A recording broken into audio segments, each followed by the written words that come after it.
श्री गणेश को हाथी का शीश ही क्यों लगा। गज और असुर के संयोग से एक असुर जन्मा था, गजासुर। उसका मुख गज जैसा होने के कारण उसे गजासुर कहा जाने लगा। गजासुर शिवजी का बड़ा भक्त था और शिवजी के बिना अपनी कल्पना ही नहीं करता था। उसकी भक्ति से भोले भंडारी गजासुर पर प्रसन्न हो गए और वरदान मांगने को कहा।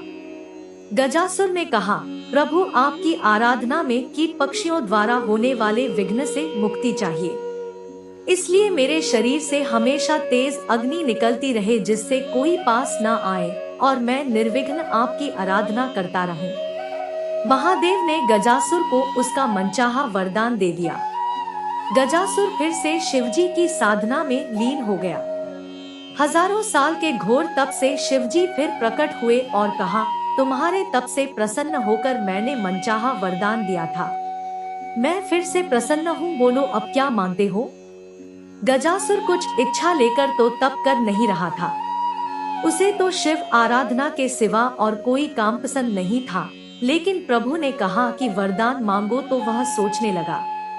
गजासुर ने कहा, वैसे तो मैंने कुछ इच्छा रखकर तप नहीं किया, लेकिन आप कुछ देना चाहते हैं तो आप कैलाश छोड़कर मेरे उदर में ही निवास करें। भोले भंडारी गजासुर के पेट में समा गए। माता पार्वती ने उन्हें खोजना शुरू किया, लेकिन वह कहीं मिले ही नहीं। उन्होंने विष्णु जी का स्मरण कर शिव जी का पता लगाने को कहा। श्रीहरि ने कहा, बहन आप दुखी न हो, भोले भंडारी से कोई कुछ भी मांग ले, दे देते हैं। वरदान स्वरूप वह गजासुर के उदर में वास कर रहे हैं। श्रीहरि ने एक लीला की। उन्होंने नंदी बैल को नृत्य का प्रशिक्षण दिया और फिर उसे खूब सजाने के बाद गजासुर के सामने जाकर नाचने को कहा। श्रीहरि स्वयं एक ग्वाले के रूप में आए और बांसुरी बजाने लगे। बांसुरी की धुन पर नंदी ने ऐसा सुंदर नृत्य किया कि गजासुर बहुत प्रसन्न हो गया। उसने ग्वाला वेशधारी श्रीहरि से कहा, मैं तुम पर प्रसन्न हूँ। इतने साल की साधना से मुझ में वैराग्य आ गया था। तुम दोनों ने मेरा मनोरंजन किया है, कोई वरदान मांग लो। श्रीहरि ने कहा, आप तो परम शिव भक्त हैं। शिवजी की कृपा से ऐसी कोई चीज नहीं जो आप हमें न दे सके, किंतु मांगते हुए संकोच होता है कि कहीं आप मना न कर दें। श्रीहरि की तारीफ से गजासुर स्वयं को ईश्वर तुल्य ही समझने लगा था। उसने कहा, तुम मुझे साक्षात शिव समझ सकते हो, मेरे लिए संसार में कुछ भी असंभव नहीं। तुम्हें मनचाहा वरदान देने का वचन देता हूँ। श्रीहरि ने फिर कहा, आप अपने वचन से पीछे तो न हटेंगे।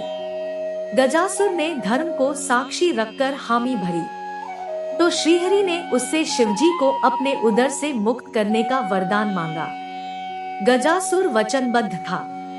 वह समझ गया कि उसके पेट में बसे शिवजी का रहस्य जानने वाला यह कोई साधारण ग्वाला नहीं है, जरूर स्वयं भगवान विष्णु आए हैं। उसने शिवजी को मुक्त किया और शिवजी से एक आखिरी वरदान मांगा।